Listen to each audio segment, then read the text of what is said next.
नरेंद्र मोदी जी ने आज विपक्ष पर तीखा हमला किया। कांग्रेस के नेतृत्व वाली पिछली सरकार पर उन्होंने फोन बैटिंग घोटाला करने का आरोप लगाया। साथ ही कहा कि इसका फायदा कुछ लोगों को हुआ, लेकिन इसने देश के बैंकिंग सेक्टर की कमर तोड़कर रख दी। वहीं बैंकों से बांटा गया लोन अभी भी वापस नहीं आया, जो अर्थव्यवस्था के लिए घातक बना। प्रधानमंत्री नरेंद्र मोदी आज रोजगार मेले के मौके पर बोल रहे थे। इस मौके पर उन्होंने 70,000 लोगों को नौकरी के अपॉइंटमेंट लेटर बांटे। ये सभी लोग अलग अलग सरकारी विभागों और संगठनों में काम करेंगे। इसी साल 15 अक्टूबर अहमदाबाद के नरेंद्र मोदी स्टेडियम में क्रिकेट वर्ल्ड कप के दौरान भारत और पाकिस्तान के बीच मैच खेला जाएगा। इसको लेकर फैंस में गजब की उत्साह देखने को मिल रही है। शहर के सारे होटल पहले से ही बुक हो चुके हैं। जिन्हें होटल के कमरे नहीं मिल रहे हैं, वे अब अहमदाबाद के अस्पतालों में रहने के लिए भी तैयार हैं। वे ऐसे अस्पतालों में बेड की तलाश में हैं, जो नाश्ता और रात का खाना जैसी सुविधाएं प्रदान करते हैं। चीन ने शुरू किया धरती को 10 किलोमीटर तक छेदने का काम। पड़ोसी देशों और धरती के दूसरे हिस्से में मौजूद समुद्र को हड़पने की कोशिश में लगे चीन ने अब धरती के अंदर मौजूद प्राकृतिक संसाधनों की लूट की भी तैयारी शुरू कर दी। चीन हर उस प्राकृतिक संसाधन को लूटने में लगा हुआ है और उसके लिए अब उसने धरती के गर्भ तक पहुंचने की कोशिश शुरू कर दी है। चीन ने प्राकृतिक गैस के अत्यधिक गहरे भंडार की तलाश में इस साल दूसरी बार जमीन में 10,000 मीटर यानी 10 किलोमीटर का छेद करना शुरू कर दिया है। सिन्हुआ समाचार एजेंसी की रिपोर्ट के मुताबिक चाइना नेशनल पेट्रोलियम कॉरपोरेशन ने गुरुवार को सिचुआन प्रांत में शेंडी चुआंग के एक कुएं की ड्रिलिंग शुरू कर दी है। केंद्रीय माध्यमिक शिक्षा बोर्ड यानी कि सीबीएसई अब छात्रों को सभी भारतीय भाषाओं में शिक्षा ग्रहण करने का विकल्प उपलब्ध कराएगा। नई शिक्षा नीति के बहुभाषीय शिक्षा को बढ़ावा देने के लिए बोर्ड की ओर से संबद्ध विद्यालयों को सर्कुलर जारी कर दिया गया है। केंद्रीय शिक्षा मंत्री धर्मेंद्र प्रधान ने सीबीएसई के इस कदम की सराहना करते हुए बधाइयां दी। विद्यार्थियों के बीच भाषाई विविधता, कल्चरल समझ के साथ बहुभाषी शिक्षा को बढ़ावा देने के लिए राष्ट्रीय शिक्षा नीति 2020 के अनुच्छेद 4.12 में बहुभाषा के लाभों को बताया गया है।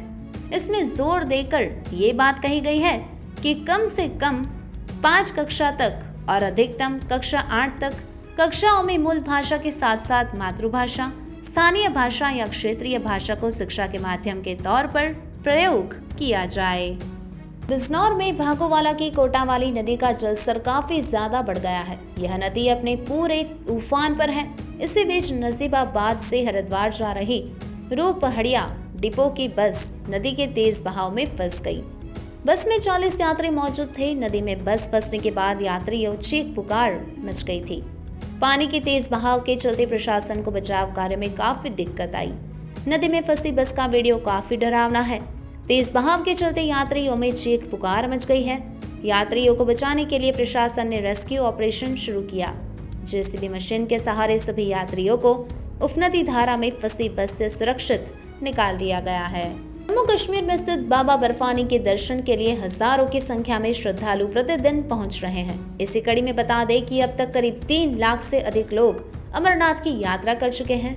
यह आंकड़े केवल 21 दिनों के हैं, क्योंकि 1 जुलाई से ही अमरनाथ की यात्रा शुरू हुई है।